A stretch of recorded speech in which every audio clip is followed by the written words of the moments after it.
கோயம்புத்தூர் மக்களோட எமோஷனா இருந்த central தியேட்டரோட era இப்போ முடிவுக்கு வந்தாச்சு. சென்ட்ரல் தியேட்டர் பில்டிங்கை இடிச்சிட்டு இந்த இடத்துல G square 20 floor office space 4 lakh square ஃபீட்ல கட்ட போறாங்க. 1957 கட்டப்பட்ட சென்ட்ரல் தியேட்டரை 1962 ராமசாமிங்கிறவரும் நடிகை சரோஜா தேவியும் சேர்ந்து வாங்கி ரெனோவேட் பண்ணி கிளியோபாட்ராங்கிற ஒரு பிரம்மாண்டமான ஹாலிவுட் படத்தை ரிலீஸ் பண்ணாங்க. சவுத் இந்தியால அப்போ சென்ட்ரல் தியேட்டர் விஷுவல்ஸ்க்கும் சவுண்டுக்கும் கொடுத்த குவாலிட்டியா வேற எந்த தியேட்டருமே கொடுக்க முடியல. அப்போதைய சென்ட்ரல் தியேட்டரோட சீட்டிங் கெப்பாசிட்டி 1500.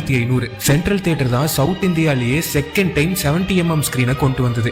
இதுக்காக வெளிநாட்டுல இருந்து கப்பல் மூலமா ஸ்கிரீன் எடுத்துட்டு வந்து ஃபிட் பண்ணிருக்காங்க. ஜப்பான்ல இருந்து வந்த இன்ஜினியர்ஸ் வச்சு சவுண்ட் சிஸ்டம் ரெடி பண்ணிருக்காங்க. 1994 டிடிஎஸ் டெக்னாலஜி வெளிநாட்டுக்கு வந்ததும் ஒரே வருஷத்துல இந்தியால ஃபர்ஸ்ட் டைம் சென்ட்ரல் தியேட்டருக்கு வந்துச்சு. First AC theatre, first Dolby TDS with 7.1 சவுண்ட்னு கடைசி வரைக்கும் எந்தெந்த அட்வான்ஸ்டு டெக்னாலஜி வந்தாலுமே அது சென்ட்ரல் தியேட்டருக்கு உடனே வந்துடும். அந்த காலத்துல சென்ட்ரல் தியேட்டரோட கேன்டீன்ல கீரை வடையும் காஃபியும் அவ்வளவு ஃபேமஸ். இங்க கேன்டீன் போட்டிருந்தவங்க தான் பின்னாடி கோயம்புத்தூரையே கலக்கிட்டு இருக்கிற அன்னபூர்ணா குரூப்பா மாறினாங்க. ஹாலிவுட் படத்தையும் ஹிந்தி படத்தையும் நல்ல ஸ்கிரீன்ல பார்க்கணும்னா கோயம்புத்தூர் மக்கள் ப்ரிஃபர் பண்ற ஃபர்ஸ்ட் தியேட்டர் சென்ட்ரல் தான். படத்தோட சினாப்சிஸ ஒரு பிளாக் போர்ட்ல வெளியில எழுதி போட்டு கடைசியில மற்றவை திரையில் பார்க்கவும் எழுதியிருப்பாங்க. இது மட்டும் இல்லாம கோயம்புத்தூருக்கும் சென்ட்ரல் தியேட்டருக்கும் ஆயிரம் மெமரிஸ் இருக்கும். எத்தனை first day first show celebrations memories. அந்த கோல்டன் எரா முடிவுக்கு வந்தாச்சு.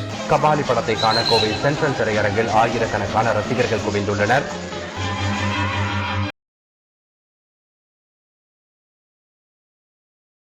கம்பா நினைச்சாங்களா துணி காய போற கொடி நினைச்சாலும் தெரியல. ஊர்ல இருக்கிற துணி எல்லாம் இதான் போட வேண்டியது. அப்புறம் கரண்ட் அடிச்சு போச்சுன்னா ஈபி காரன் போன் பண்ணி தாலி இறக்க வேண்டியது. மேல பாரு ஈபி ஒயர் மீது எல்லாம் ஒயர் இருக்குது. கேபிள், டிவி, ஸ்பீக்கர், மைக்கு, கேமரான்னு. இதுல இவ ஒயர் மட்டும் நான் எங்க தேடி பூச்சி எடுக்குது. பொம்பளைங்க நல்ல பேன் எடுக்கிற மாதிரி இது ஒரு ஒயர் எடுக்குது. உயிர் எடுக்கிறாங்க போட்டு. சின்ன பையா வண்டியா நீ நம்ம பண்றீங்க? இது என் ஃப்ரெண்ட் விடுதான்டா. ரொம்ப நேரமா கரண்ட் இல்ல கூட ஏன்டா பாரு. இது வரைக்கும் ₹1 இந்த நாயில புரோஜனம்டா. ₹1 ஈவன் கட்டணது இல்ல. ஃபுல்லா பிரி கரண்ட்ல உட்காந்துங்கிறா. வேலைக்கு ஏற்றி வச்சு உட்காந்துங்க அந்த நாய்க்கு. 1000-2000 கட்டிருந்தா அவ்வளவு பிஸ்டால் ஊத்தி கொத்தி செத்துரு பாப்பா ரோட்ல வந்து. ரொம்ப பேசாதரா. இந்த நாய் மேல எனக்கு சரியான காண்டுக்கு தெரியுமா? என்ன பண்ண மாசம் இவ தொல்லை என்ன தாங்க முடியல. அவங்க அப்பா செத்துப்பட்டா சொல்லிட்டு அம்மாச்சி காக்காக்கு சோறு வைக்கணும்னு சொல்லிட்டு மேலேயே வச்சு போடுறா. மொத்த காக்கா வந்து ஒயர் மேல உட்காந்து 1-2 செத்து போகுது. அதுக்கு போன் பண்ணி தாலியா இருக்கிறா. ஒயர் மேல காக்கா செத்து போச்சு வந்து எடு நீங்க என்ன பார்த்தா என்ன அமரர் ஊத்தி ஓடுற மாதிரி இருக்குது அவளுங்களுக்கு.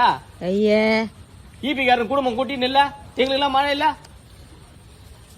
போடுற சீக்கிரம் போடுறாங்க. இரு நாடகம் பார்க்க முடியலண்டா. Download ShareChat.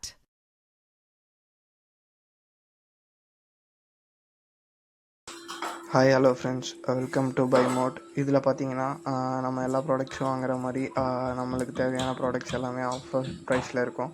உங்களுக்கு என்னென்ன ப்ராடக்ட் வேணுமோ அதை நீங்கள் வந்து இதில் சூஸ் பண்ணி கார்ட்டில் ஆட் பண்ணி நீங்கள் வாங்கிக்கலாம். இது அமேசான், ஃப்ளிப்கார்ட் மாதிரி அந்த மாதிரி தான். ஸோ வந்து ட்ரஸ்டபுள் தான். நீங்கள் வந்து வாங்கி யூஸ் பண்ணிக்கலாம். இதனோட லிங்க் டிஸ்கிரிப்ஷனில் இருக்குது, பார்த்துக்கோங்க.